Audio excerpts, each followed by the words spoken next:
स्वागत है दोस्तों आपका आपके अपने YouTube channel S study platform पर। ये मध्यकालीन भारत की अगली श्रृंखला में मैं आपका स्वागत करता हूं। तो देखिए अगला हमारा टॉपिक है राजपूत काल। राजपूत काल देखिए आज हम राजपूतों के बारे में पढ़ेंगे। राजपूत कौन थे, कहां से आए, इनकी उत्पत्ति कैसे हुई। तो देखिए इनकी उत्पत्ति के बारे में पढ़ेंगे हम कि राजपूत कौन थे। देखिएगा संस्कृत भाषा में, देखिए संस्कृत भाषा में एक राजपुत्र शब्द है, राजपुत्र, ठीक है, राजपुत्र शब्द है। राजपुत्र शब्द से राजपूत की उत्पत्ति हुई है। देखिए इससे पहले थोड़ा सा बेसिक जानने की बात करेंगे हम कि प्राचीन भारत में देखिएगा हर्षवर्धन की मृत्यु के बाद यानी 647 ईस्वी के बाद हर्षवर्धन की मृत्यु हो जाती है। उसके बाद ऐसी कोई केंद्रीय शक्ति या कोई राजा नहीं हुआ जिससे कि इस शासन सत्ता को पूरा एक केंद्रीय रूप में बांध सके।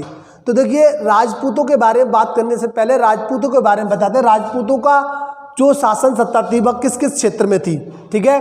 कुछ देखिए भारत के उत्तरी भारत में देखिएगा गुजरात, MP, अजमेर, दिल्ली और कन्नौज में छोटी छोटी जो शक्तियाँ थीं वो राज करते थे। अजमेर में चौहान वंश और क्या कहते हैं, गुजरात में प्रतिहार चालुक वंश को सोलंकी वंश भी कहा जाता है।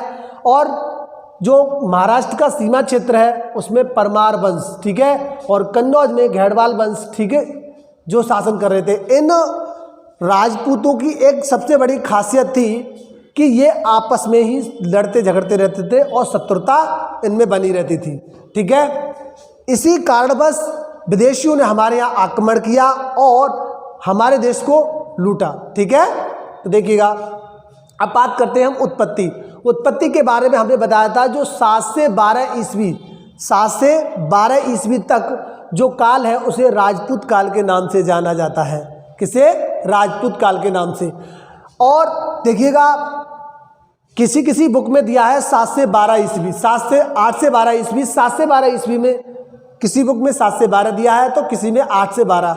आप फाइनली मान सकते हैं 7 से 12 ईस्वी के काल को राजपूत काल के नाम से जाना जाता है। क्लियर?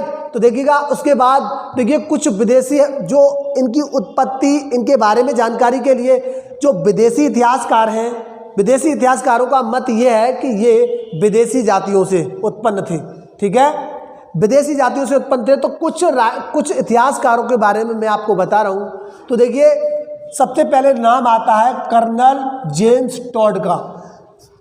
कर्नल जेम्स टॉड के अनुसार जो राजपूत से प्राचीन काल में जो सिथियन जातियाँ थी जो भारत में आई थी वही जाति आगे चल करके क्या कहते हैं राजपूतों के रूप में उभर कर सामने आती है, ठीक है। किसके अनुसार? कर्नल जेम्स टॉड के अनुसार, ठीक है। उसके बाद आते हैं, देखो ये विदेशी इतिहासकार हैं 3। देखो इनका जो मत है वो इनका सब समथिंग लगभग एक ही है, ठीक है। तो देखिएगा जो कर्नल टॉड थे उनके अनुसार प्राचीन भारत में सिथियन जाति जो आई थी वही जाति चल करके आगे राजपूत कहलाई। समझ में आ गया? तो देखिए उसके बाद स्मिथ के अनुसार स्मिथ ने माना कि शक और कुषाण जो प्राचीन काल में भारत पर आक्रमण करके आए थे वही भारतीय जातियों के साथ मिल जाते हैं और उसके बाद क्या होता है वो आगे चल करके राजपूतों के रूप में उभर कर आते हैं। समझ में आया? तो देखिएगा आप याद कर रख सकते हैं एक तरीके से कि जो विदेशी इतिहासकार हैं वो सब क्या कहते हैं विदेशी, क्योंकि वो विदेशी थे इसलिए उन्होंने जो इतिहास को देखने की दृष्टि जो उनकी थी वो विदेशी रूप से देखने की थी। अब कनिंघम के अनुसार कनिंघम भी मानते थे शक और कुषाण जो भारत में आए थे, शक और कुषाण ही आगे चलकर राजपूत कहलाए, ठीक है, आगे चलकर इन्हीं को राजपूत कहा गया। तो देखिए मैंने बताया जितने भी सब विदेशी इतिहासकार हैं उन्होंने जो राजपूत थे उनको क्या माना था? विदेशी माना था, ठीक है। तो उसके बाद आगे जो आते हैं भारतीय इतिहास, गौरीशंकर हीराचंद ओझा, इनके अनुसार क्या है जो प्राचीन क्षत्रिय जातियां थीं, जो प्राचीन जो क्षत्रिय थे जो जातियां थी आर्यों से संबंधित थी वही जातियां आगे चल करके क्या कहलाई? राजपूत बनकर सामने उभरी, ठीक है।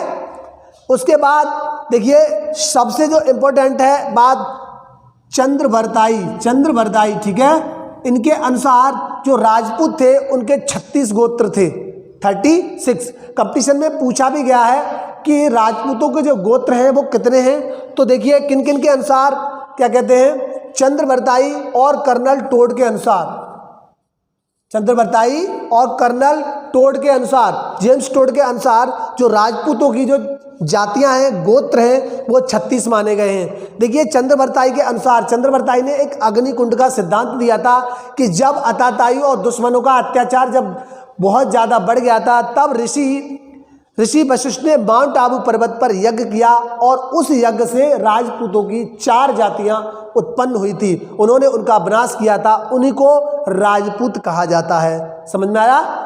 देखिए चंद्रवरदाई के अनुसार जब अताताइयों दुश्मनों का अत्याचार बहुत बढ़ गया तो ये अत्याचारी क्या कहते हैं, ऋषियों को परेशान करते थे। तो ऋषि वशिष्ठ ने क्या किया था, माउंट आबू पर्वत पर यज्ञ किया था और जिससे अग्निकुंड से 4 वंश निकले थे। 4 वंशों में हम नाम बताते हैं आपको। सबसे पहले गुर्जर प्रतिहार, क्योंकि ये गुर्जर इसलिए कहा जाता है क्योंकि ये गुजरात में राज करते थे, ठीक है।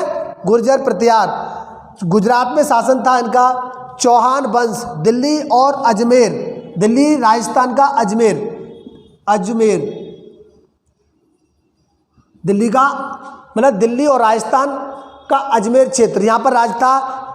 देखिए उसके बाद आता है परमार वंश और उसके बाद आता है चालुक्य वंश। तो ये मेन रूप से फाइनली 4 जो वंश थे इनको अग्निकुंड से उत्पत्ति इनकी माना जाता है। किससे माना जाता है? इनकी उत्पत्ति अग्निकुंड से मानी जाती है। बात समझ में आ गया?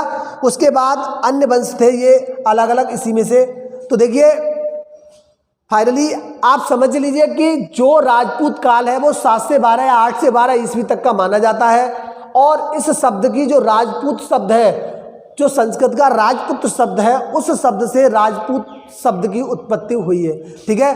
क्योंकि जो प्राचीन भारत में हर्षवर्धन बहुत ही शक्तिशाली शासक था। इसकी मृत्यु के बाद 647 ईस्वी के बाद कोई भी ऐसा राजा नहीं हुआ जो पूरे भारत को क्या कर सके, एक सूत्र में बांध सके, ठीक है। उसके बाद ये पूरा राज अलग अलग छोटे खंडों में टूट गया था। जैसे दक्षिण भारत में कई शासक स्वतंत्र हो गए और स्वतंत्र होकर राज करने लगे।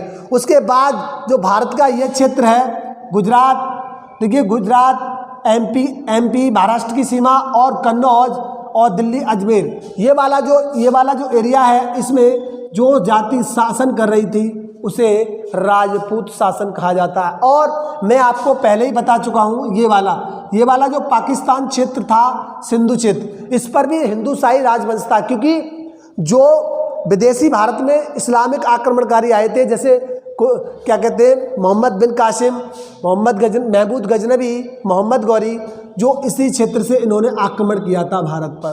देखिए मोहम्मद गौरी ने तो कन्नौज को क्या करते हैं, केंद्र बनाकर भारत में आक्रमण किया था, ठीक है, क्योंकि वो भारत में सत्ता स्थापित करना चाहता था। उसके बाद देखिए फिर उसने इन सीमा क्षेत्रों को सबसे पहले जीता। उसके बाद उसने कन्नौज में भी चंदावर के युद्ध में क्या कहते हैं जयचंद को हरा दिया था। तो यही एरिया जो क्या कहते हैं, देखो अजमेर में किसका वंश था, किसका राज था, चौहान वंश का।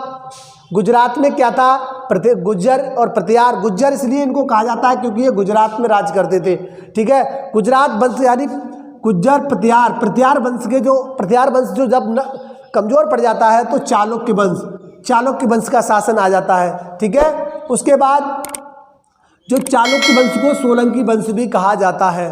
और गुजरात में गैडवाल वंश, ठीक है, जो शक्तिशाली शासक इसका था, गुजरात के कन्नौज में जो शासन था जयचंद का था, ठीक है। जयचंद तक थोड़ा शक्तिशाली रहा, लेकिन उसके बाद सभी राज्यों का विघटन हो जाता है, ठीक है। तो मैंने आपको बता दिया इसके बारे में। और जो विदेशी इतिहासकार हैं वो मानते हैं कि भारत में जो राजपूत थे वो विदेशी जातियों से उत्पन्न थे। और जो भारतीय इतिहासकार हैं वो ये मानते हैं कि भारत में जो राजपूत थे वो क्या कहते हैं भारतीय जातियों से उत्पन्न थे, ठीक है। तो देखिए और उसके बाद क्या कहते हैं, कनिंगम के अनुसार कुषाण और शक, ठीक है। स्मिथ के अनुसार मैंने बताया शक और कुषाण जो प्राचीन काल में, देखिए इनका मत और इनका मत लगभग सेम है। कुषाण और शक, इन्होंने ये बताते हैं मिलकर बने थे क्योंकि जातियों में मिल जाते हैं। उसके बाद कुषाण और शक को इन्होंने किसने माना था? स्मिथ के अनुसार।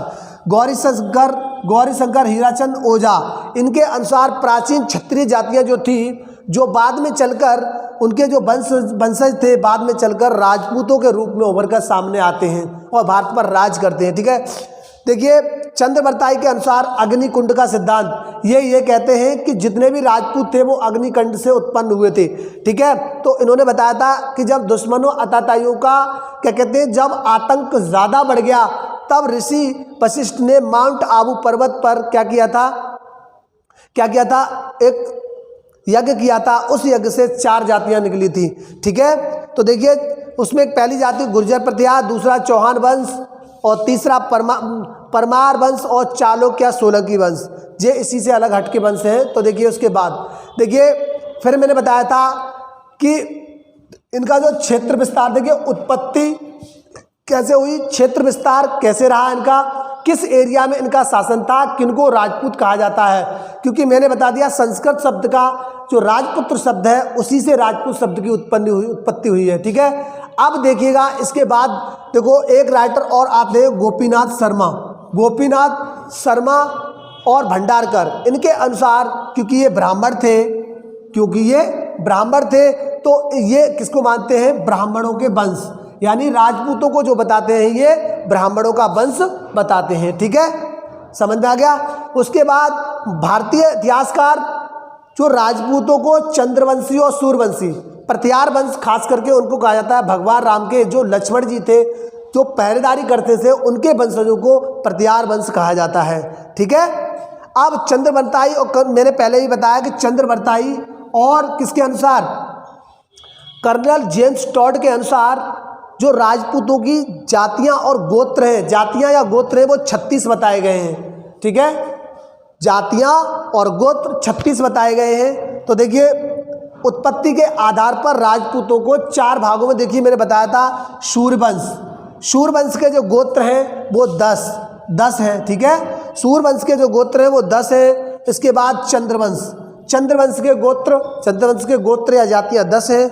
अग्निकुंड मैंने बताया चंद्रवर्ताई वाला, चंद्रवर्ताई ने बताया था वशिष्ठ जी ने माउंट आबू पर्वत पर यज्ञ किया था, उसमें 4 जातियां उत्पन्न हुई थी। ठीक है, उसके बाद ऋषि वंश के जो गोत्र हैं वो 4 वंश हैं। ठीक है, उसके बाद मैंने बताया आपको, देखो सीमा क्षेत्र इनका बता दिया मैंने आपको। देखिए महाराष्ट्र की सीमा में गुजरात, MP, राजस्थान, दिल्ली, उत्तर प्रदेश का कन्नौज क्षेत्र, मैंने बताया था उत्तर प्रदेश का कन्नौज क्षेत्र, गुजरात और क्या कहते हैं राजस्थान, दिल्ली, और इनमें क्या था? राजपूत वंश का शासन था। और देखिएगा जो राजपूत वंश थे इन्हीं के समय में विदेशी जो इस्लामिक आक्रमणकारी थे भारत आए, जैसे मोहम्मद बिन कासिम, महमूद गजनबी और क्या कहते हैं मोहम्मद गौरी। ठीक है, तो देखिए मैं समझता हूँ आपको समझ में आया होगा, और समझ में आया हो तो लाइक और शेयर करिएगा। देखिए हमें तभी मोनेटाइज मिलेगा कि आप जब हमारे चैनल को लाइक और शेयर करेंगे, और कमेंट, अगर कोई प्रॉब्लम होती है तो कमेंट करके पूछिएगा। ठीक है, तो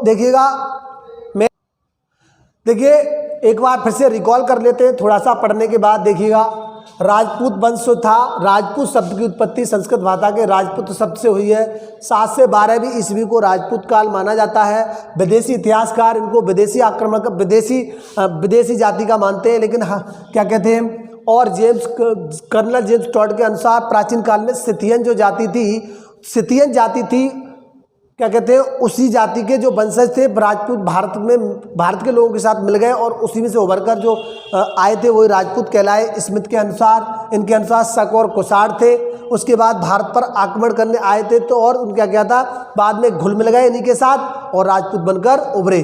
कनिंघम के अनुसार शक और कुषाण को ही राजपूत माना जाता है, उन्हीं के वंशज को। गौरीशंकर के अनुसार प्राचीन क्षत्रिय जातियां थी वही राजपूत बनकर उभरी, और उन्हीं जातियों के वंशज आगे चलकर उभरकर सामने आते हैं राजपूतों के रूप में। चंद्रवंशाई के अनुसार देखिए राजपूतों के 36 गोत्र बताए गए हैं, और देखिए इन्होंने बताया था कि जब अताताई दुश्मनों का अत्याचार बढ़ गया तो ऋषि वशिष्ठ ने माउंट पर्वत पर यज्ञ किया। उस यज्ञ में क्या हुआ था कि 4 जातियां उत्पन्न हुई थी। गुर्जर, देखिए गुर्जर प्रतिहार वंश, चौहान वंश राजस्थान दिल्ली में, और परमार वंश क्या कहते हैं, उसके बाद चालुक्य वंश, और भी वंश सिसोदिया जो क्या कहता है आपका राजस्थान मेवाड़, और देखिए चंदेल वंश बुंदेलखंड में, गैड़वाल वंश कन्नौज में। ठीक है, यही वंश को मुख्य रूप से माना जाता है। ठीक है, उसके बाद देखिए जो चंद्रवर्ताई का ये वाला जो पॉइंट है इसको क्या कहते हैं, यज्ञ वाला पॉइंट, इसको काल्पनिक कथा मानते हैं।